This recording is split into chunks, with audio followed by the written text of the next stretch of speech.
Smart মনে হচ্ছিল। আপনাকে কিভাবে ফ্রিতে খাওয়ালো মিজান ভাই? মিজান ভাই আমার পরিচয় জানতে পেরেছে ভাইয়ার কেক আপু। তো ভাইয়াকে আমি ডিল করেছি, ভাইয়া আমি আপনার থেকে ফ্রিতে খাবো আর আপনি আমার থেকে ফ্রিতে কেক খাবেন। পরে ভাইয়ার ডিলে রাজি হয়েছে, তারপর আমাকে ফ্রিতে খাইয়েছে।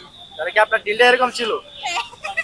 ভাইয়া যদিও খাইতে আসবে না, তাও উনি আমাকে খাইয়েছে। আসবে না কেন? কেন আসবে না? সময় হলে আসবে আর কি বলেছে। এত ব্যস্ত মিজান ভাই? হ্যাঁ, ব্যস্ত, সারাক্ষণ কাজ করে দেখেন না। মিজান ভাইয়ের হোটেলের নিয়ম আছে, সেই নিয়মটা জানছিলেন আপনি? কোন নিয়ম? 14 বার লয়ে লয়ে খান। হ্যাঁ, লেলে খান, কিন্তু আমি একবারে নিয়েছিলাম, একটা মাংস নিয়েছিলাম আর হচ্ছে 3 পিস আলু নিয়েছিলাম। আলহামদুলিল্লাহ টেস্ট অনেক ভালো ছিল। আমার পেট ভরে গেছে, তারপরে নেওয়া হয়নি। তাই মিজান ভাইয়ের হোটেলের নিয়ম আছে 14 বার লয়ে লয়ে খান, 14 বার 14 পিস আলু, 1 পিস মাংস। সেক্ষেত্রে আপনি কয় পিস নিয়েছিলেন? আমি হচ্ছে 3 পিস আলু নিয়েছিলাম, 1 পিস মাংস নিয়েছিলাম।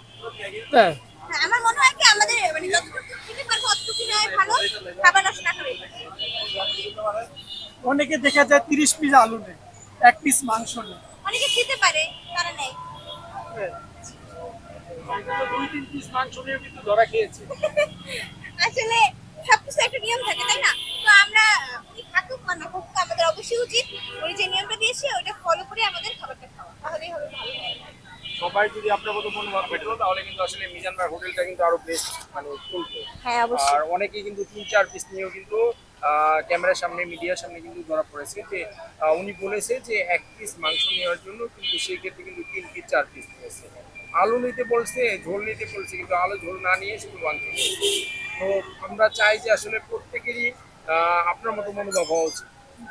আসলে কি মানে প্রতিটি মানুষের আমাদের দরকার যে না, আমার নিজের একটা ব্যক্তিত্ব আছে, তাই না? আমি কেন আরেকজনের যে কথা দিয়েছে বা যে কাজটা করতে বলেছে ওটা বরখেলাপ করব? তো আমাদের প্রতি উচিত মানে নিজ নিজ থেকে নিজেদের দায়িত্বটা পালন করা, সেখানে মানুষ থাক বা না থাক। মিজান ভাইয়ের উদ্দেশ্যে যদি একটু কিছু বলতেন আপনি। মিজান ভাইয়ের উদ্দেশ্যে একটা কথা বলবো, আমি ওনাকে সামনে থেকে দেখেছি এবার প্রথম।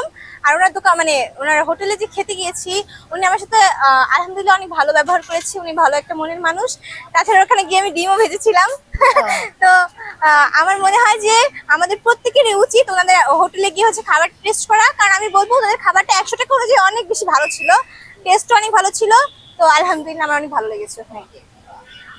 আচ্ছা, ধন্যবাদ। ওয়েলকাম।